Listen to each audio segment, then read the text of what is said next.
Alright, so welcome back, and so we are working on an example here from 7.2, and this is a half-life question here. So the half-life of radium-222 is approximately 38 seconds, and specifically I'm just going to spend time here working on step 1 of 3, but here at the end, of course, I'll discuss step 2 and step 3 as well, okay? So on step 1 here, we are determining A, so that A of t equals A of 0 times A to the t power, describes the amount of radium-222 left after t seconds, where A of 0 is the amount at t equals 0. Round to 6 decimal places. Okay, so again, I need my starting amount and I need my half-life amount, okay? So let me get my pen here. Let's see. A of 0 is always going to be my starting amount.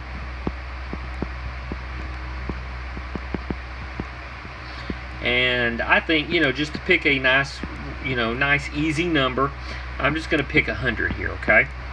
Alright, so say we like to have 100 grams of this radium, okay? Alright, and so we are trying to find A of t, which is going to be my half-life amount.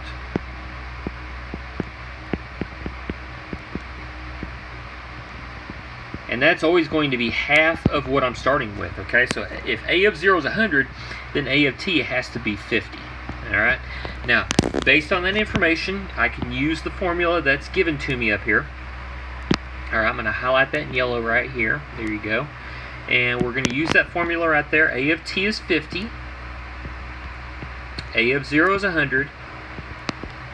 And so we're trying to find A at a certain t value. Now that t value is given up there in the problem above, okay? So my t this time does happen to be, t has happened to be seconds here, okay? So A to the 38th power.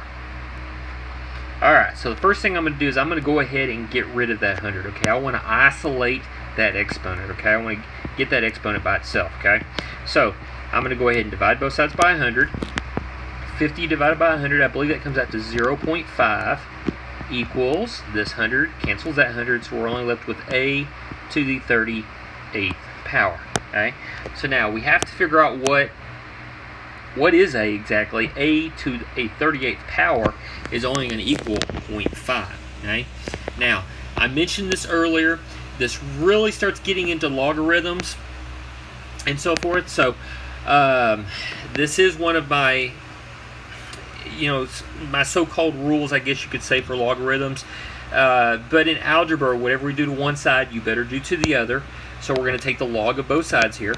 Log of 0.5 equals log of A to the 38th power. Okay? So the only thing I did in that step right there is I went ahead and took the log of both sides. Okay? Because in algebra, remember, whatever we do to one side, we better do to the other. Okay? Now, there is a property here, and you're not really going to cover properties until 7.4, but one of my properties is called the exponent property, and that's moving this exponent here in front of that log. Okay? Now, essentially, while we're doing that, we can only do it when we take the log of both sides. Let me mention that first. We can only do it when we take the log of both sides. But after we take the log of both sides, I can move that 38 to the front there. All right? By doing that, I'm dislodging that exponent, but also I'm going to find the log of this answer as well, okay, coming up. Alright, so we have log of 0.5 equals, let's see, 38 times the log of just A. Alright, now, I'm going to scroll this up just a little bit here, okay? Alright, so what we're going to do is we're going to go ahead and punch this into our calculator right here, okay? This is the log button that's on your calculator. Alright, so jump on your calculator, push log, 0.5, close my parentheses, and let's see, we get a pretty long decimal here.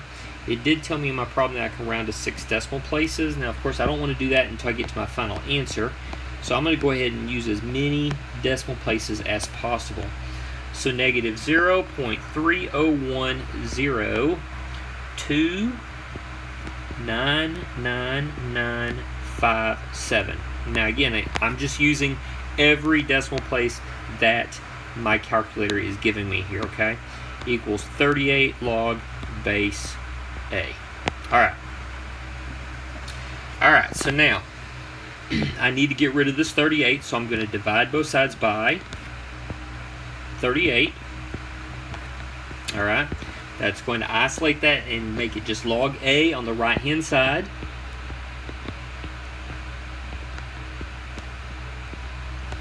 Alright, so let me see. Let me take that long decimal there. And yes, it is negative. Divided by 38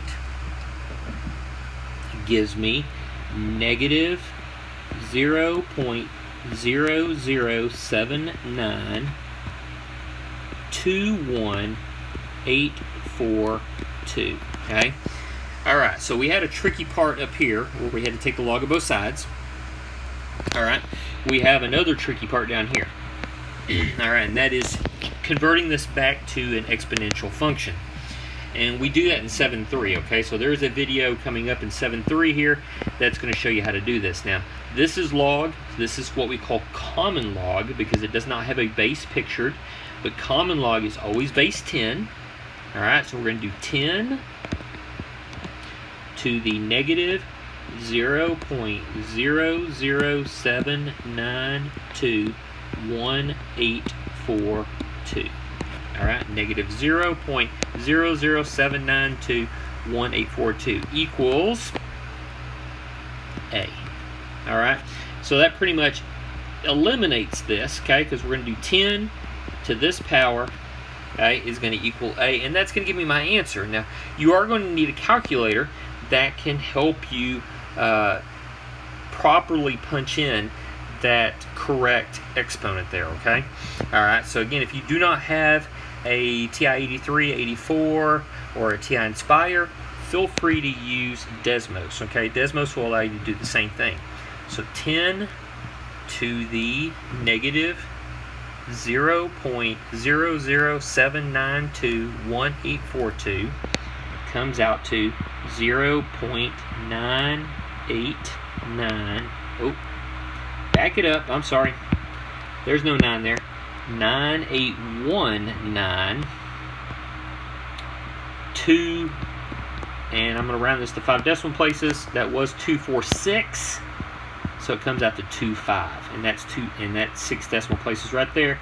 So there is my answer to part 1, okay, or step 1 of 3.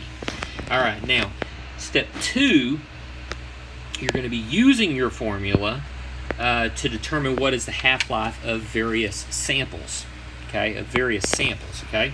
So what I want to do is before I end this video real quick, I'm going to go ahead and set up the formula of what you should use in step 2 and step 3, okay. So you're going to have A of T equals A of 0 times 0.981925 to the T power, okay? Now T, of course, is my time.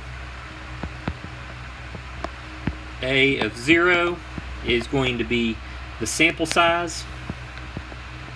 Whatever they say, it could be 3 grams, it could be 5 grams, it could be 12 grams, okay? All right, so whatever the sample size is, you're going to plug that in for A of 0, and A of T is what you're trying to find, okay? Equals what we are finding, okay? All right, so I hope that this helps you on steps 2 and 3, okay? So essentially, you're going to be plugging in time and sample size, all right, which are these two amounts right here, A of 0 and this T right here. You're going to plug in those two amounts. Make sure you take the 0.981925 to that T power, okay? So if time happens to be 3 seconds, you want to make sure you take 0.981925 to the third power. Then take that answer and multiply it by the sample size, okay? And then that will give you your answer here, which is A of T. All right, hope this helps. If not, of course, keep sending me those examples.